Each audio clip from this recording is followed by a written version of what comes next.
E aí, pessoal, tudo bom? Eu tô aqui para dar mais uma dica de questão do ENAD. Eu escolhi mais uma vez uma questão do ENAD 2019, a questão em especial do curso de Engenharia de Controle e Automação. Mas, repito, as questões da engenharia elétrica e engenharia de controle e automação relacionadas a circuitos, eletrônicas, eletrônica digital, elas são muito parecidas. Então, não me parece que seja um problema, pelo contrário. Então, esse vídeo ele é dedicado tanto para os alunos do controle, como também para os alunos da engenharia elétrica. Pois bem, vamos às questões. Esse circuito aqui da questão 29, ele é bastante trivial sobre vários aspectos. Primeiro, porque vocês viram isso em várias disciplinas. Segundo, porque ele é bastante simples do ponto de vista de construção e eu acho que a gente tende a ter facilidade em resolver esse tipo de questão. Aliás, convenhamos, eu diria que a gente tem facilidade de resolver quase todas. O emprego de circuitos elétricos passivos RLC como filtros possui diversas aplicações técnicas na engenharia. Exemplo dessas aplicações podem ser encontrados tanto em circuitos para correção do fator de potência em plantas industriais, como em filtros de linha para equipamentos domésticos.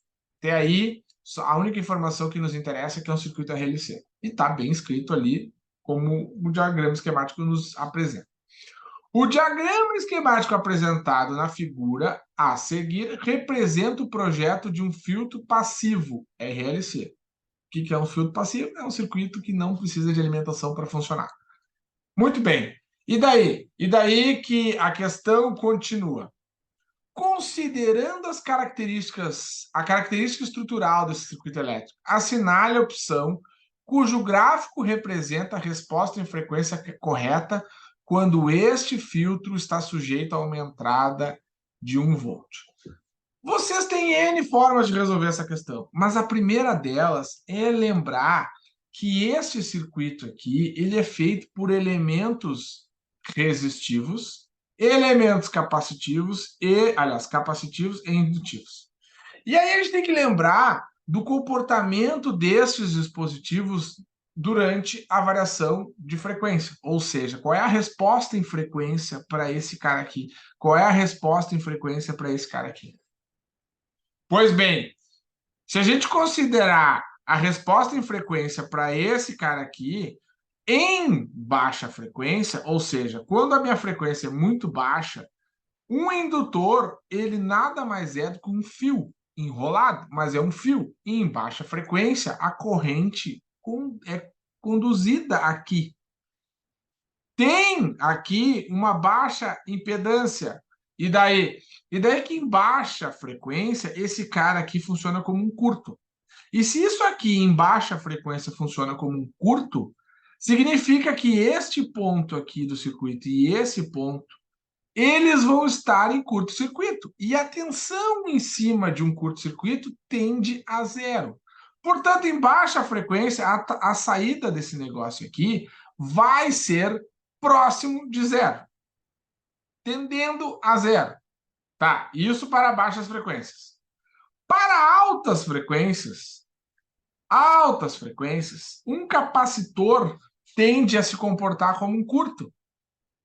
Se ele tende a se comportar como um curto, significa que a corrente que vem por aqui, ela vai passar por aqui, e isso aqui vai ter uma diferença de potencial muito próxima de zero. Consequentemente, para baixas frequências, isso aqui é um curto, para altas frequências, isso aqui é um curto.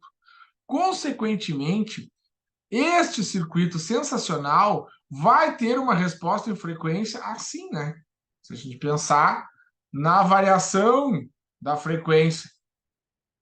Consequentemente, isso aqui é um filtro passa-faixa. Para baixas frequências ele rejeita, para altas frequências ele rejeita, e tem uma frequência central aqui que a gente até poderia calcular. Mas considerando que esse cara que fez essa questão aqui, ele nos apresentou gráficos bem distintos, e o único que se apresenta com a característica de um circuito passa-faixa, um filtro passa-faixa, é a resposta D, tá morta a cobra. Vamos lá, vamos marcar a D, vamos ser felizes, vamos para a próxima questão. Certo? Espero ter ajudado. Espero que vocês tenham um bom desempenho na prova. Primeiro, eu espero que vocês façam a prova, que vocês tenham um bom desempenho, que vocês façam a prova com calma, e aí certamente o resultado será super positivo. Tchau para vocês.